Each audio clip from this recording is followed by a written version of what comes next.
ನಿಮ್ಮ ರಥವನ್ನು ಏರಿಕೊಳ್ಳಿ, ಬೇಕು ಬೇಕಾದಂತಹ ಆಯುಧವನ್ನು ಹಿಡಿದುಕೊಳ್ಳಿ. ಯಾರುವ ದೇವರಾಗ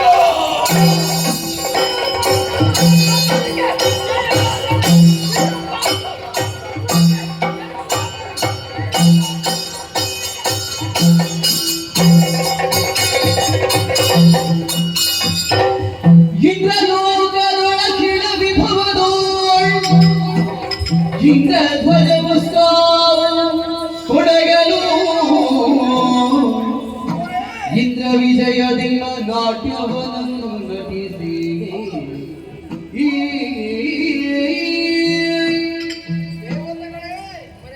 ಸುಖ ಸಂಪತ್ತಿನಿಂದ ನಾವು ಇದ್ರೂ ಕೂಡ ಆವತ್ತಾವತ್ತು ಆವಾಗ ರಕ್ಕಸರು ಬಂದು ನಮಗೆ ಉಪದ್ರವವನ್ನು ಕೊಟ್ಟಿದ್ದಾರೆ. ಸಿಹಿ ಇದ್ದಲ್ಲಿ ಇರುವೆಗಳ ಬಾಧೆ ಯಾವತ್ತು ಉಂಟು, ದೇವತೆಗಳಿದ್ದಲ್ಲಿ ರಕ್ಕಸರ ಬಾಧೆ ಎನ್ನುವುದು ಯಾವತ್ತು ಸಹಜ. ಯಾವತ್ತು ನೋಡಿದರೂ ರಕ್ಕಸರಿಗೆ ಜಯವನ್ನು ಪಡೆಯುವುದು, ದೇವತೆಗಳು ಯಾವತ್ತು ಸೋಲುವುದು. ಕಷ್ಟ ಬಂದಾಗ ಮೂರ್ತಿಗಳಿಗೆ ಹೇಳಿಕೊಂಡು ನಮ್ಮ ಕಷ್ಟ ಆವತ್ತು ಪರಿಹಾರ ಆಗುವುದು. ಇಷ್ಟ ತನಕ ನಮ್ಮ ಬಾಳಿಗೆ ಎಲ್ಲಿಯಾದರೂ ಜಯ ಆದದ್ದು ಉಂಟ? ಯಾವತ್ತೂ ನಮ್ಮ ಬಾಳಿಗೆ ಜಯವಾದದ್ದಿಲ್ಲ. ಹಾಗಾದ್ರೆ ಅವರು ಯಾವ ಜಯಘೋಷವನ್ನೇ ಮಾಡ್ತಾರೋ ಅದೇ ರೀತಿ ನಾವು ಕೂಡ ಇಂದ್ರ ವಿಜಯೋತ್ಸವವನ್ನು ನಾವು ಮಾಡಬೇಕು.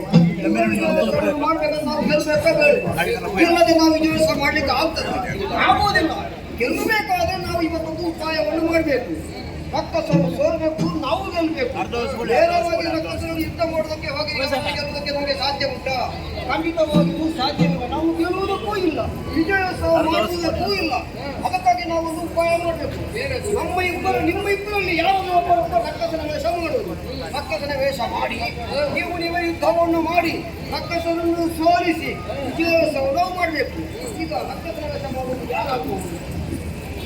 ಮನೆ ರಕ್ತ ಸೇವೆ ಮಾಡೋದಿಲ್ಲ, ಎರಡು ರಕ್ತ ಸೇವೆ ಆಗುವುದಿಲ್ಲ. ಅದಕ್ಕೆ ಸಮರ್ಥನೆ ಆಗಬೇಕು. ಅದಕ್ಕೆ ಈ ವಯಸ್ಸಲ್ಲಿ ಈ ಕ್ಷಣದಲ್ಲಿ ಆಸಕ್ತಿ ಬೇಗ ಬರಬೇಕು. ರಕ್ತ ಸೇವೆ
ನೀನು ಇಷ್ಟು ಚಂದ ವೇಷ ಮಾಡಿ ನನಗೆ ಭರವಸೆ ಇರಲಿಲ್ಲ.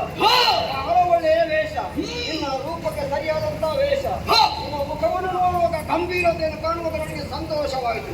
ಬರೇ ವೇಷ ಮಾಡಿದರೆ ಸಾಲದು, ಕೆಲಸ ಉಂಟು. ಈಗ ನೀನು ಸೋಲ್ಬೇಕು, ರಕ್ಕಸೆ ವೇಷ ಅಲ್ವಾ, ಅವ ಗೆಲ್ಬೇಕು. ನೀವು ಇಬ್ಬರು ಯುದ್ಧ ಮಾಡಿ ಹೌದೌದು ಹಾಗೆ ಅವ ಗೆಲ್ಬೇಕು, ನೀನು ಸೋಲ್ಬೇಕು. ಯುದ್ಧ ಮಾಡ್ಬೇಕಾ ಮಾಡ್ಬೇಕು ಈಗ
ಓಡಿಸಿದ್ದಾರೆ. ಇಲ್ಲಿಂದ ಓಡಿಸಿ ಯಾರು?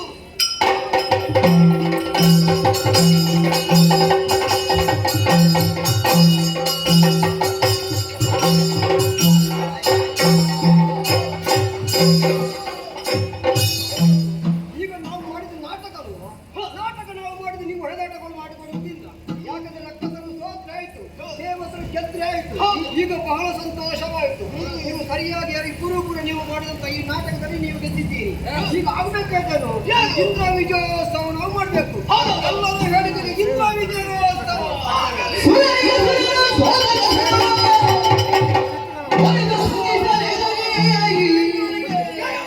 ಪರಿಹರಿಸಿದ ಮೀಗ ಸೈನಿಸಲ ವಿರೂಪಾಕ್ಷನ ಓರೇದಲ್ಲಿ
ಅದರಿಂದ ವಿಕಟ ಅಟ್ಟಹಾಸವಿರುತ್ತಾ ಮುಂದೆ ಬರ್ತಾ ಇದ್ದೀರಾ? ಎಲ್ಲ ನಿಮ್ಮ ಈ ನಾಟಕವನ್ನು ನಿಲ್ಲಿಸಲು ಬಂದಿದ್ದೇವೆ. ಮರ್ಯಾದೆಯಲ್ಲಿ ಮಾಡಿದ ಅಪರಾಧ ಆಯ್ತು ಅಂತ ಕ್ಷಮೆ ಕಲಿಸಿದ್ದಾರೆ. ಜನರು ಬಟ್ಟಿದ್ದಾರೆ.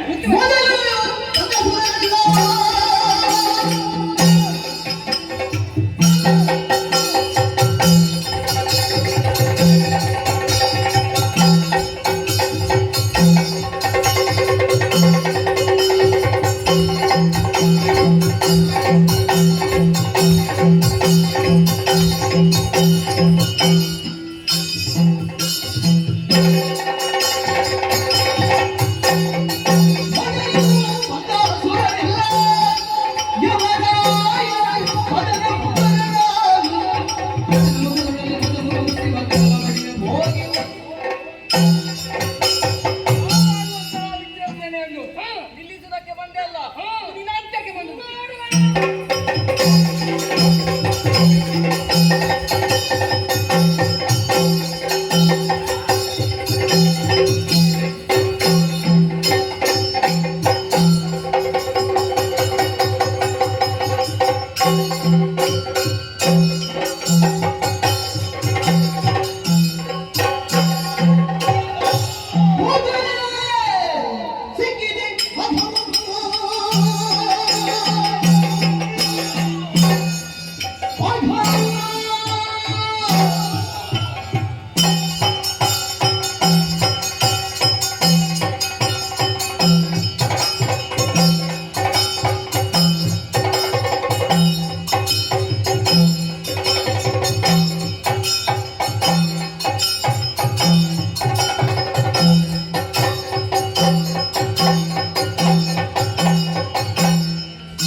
ನಿನಗೆ ಬೇರೆ ಸಾಯ್ಲಿಕ್ಕೆ ಆಗುವುದಿಲ್ಲ.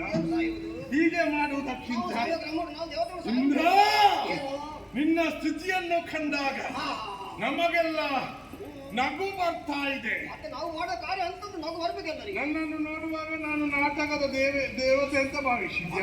ನೀನು ನಾಟಕ ನಾಟಕ ನಿನ್ನದು. ನಾನು ನಿಜರೂಪನಾದಂತಹ ವಿರೂಪಾಕ್ಷ ಬಂದಿದ್ದೇನೆ. ವಿಜಿತಾಖ್ಯ ಪಟ್ಟಣದ ರಸ. ಇಲ್ಲಿ ರಾಕ್ಷಸರ ವೇಷವನ್ನು ಮಾಡಿಸಿ ಚೆನ್ನಾಗಿ ಅವರಿಗೆ ಪಡೆದು ಗೆದ್ದಂತಹ ವಿಜಯಘೋಷವನ್ನು ಮಾಡುವುದು ನಿನ್ನ ಆ ಇದಕ್ಕೆ ಆ ಮನಸ್ಸಿಗೆ ನಾವು ನಗು ಬರ್ತಾ ಇದೆ. ನಮ್ಮನ್ನು ಎದುರಿನಲ್ಲಿ ಬಂದು ಎದುರಿಸುವುದಕ್ಕಾಗುವುದಿಲ್ಲ. ಹೀಗಾದ್ರೂ ಮಾಡಿ ಒಂದು ಜಯಘೋಷ ಮಾಡಿಕೊಳ್ಳುವಂತ ಭಾವಿ. ಓ ನಿನ್ನ ಹಣೆ ಬಲಕ್ಕೆ ಇಲ್ಲಿಯ ಪೀಠ ಬಿಟ್ಟುಕೊಡು. ನಿನ್ನ ನಾಟಕ ನಿಲ್ಲಿಸು. ನನಗೆ ಶರಣಾಗು.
ಯುದ್ಧವನ್ನು ಮಾಡಿ ಸಮರದಲ್ಲಿ ಅವರನ್ನು ಸೋಲಿಸಿದ್ದೇವೆ. ಹೌದು, ನಿಮಗೆ ಮನೋರಂಜನೆ ಬೇಕಿದೆ. ಬೇರೆ ನಾಟಕ ನಾವು ಮನೋರಂಜನೆಗೆ ಬೇಕಂದ್ರೆ ಯಾವುದು ಯಾವ ಇತ್ತಲ್ಲ ನಮ್ಮಲ್ಲಿ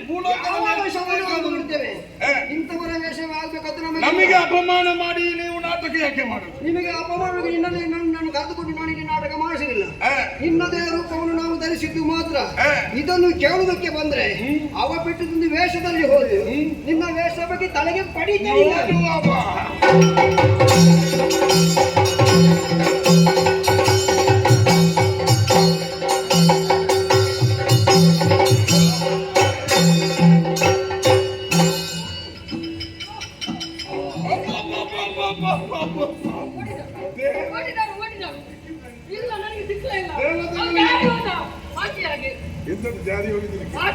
ಹಾಗಲ್ವಾ?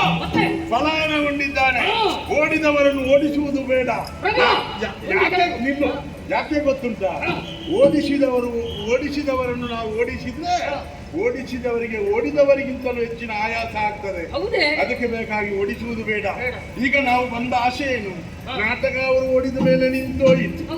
ಅಸುರರನ್ನು ಅಪಮಾನ ಮಾಡುವುದು ನಿಂತು ಹೋಯಿತು. ಇಲ್ಲಿಯ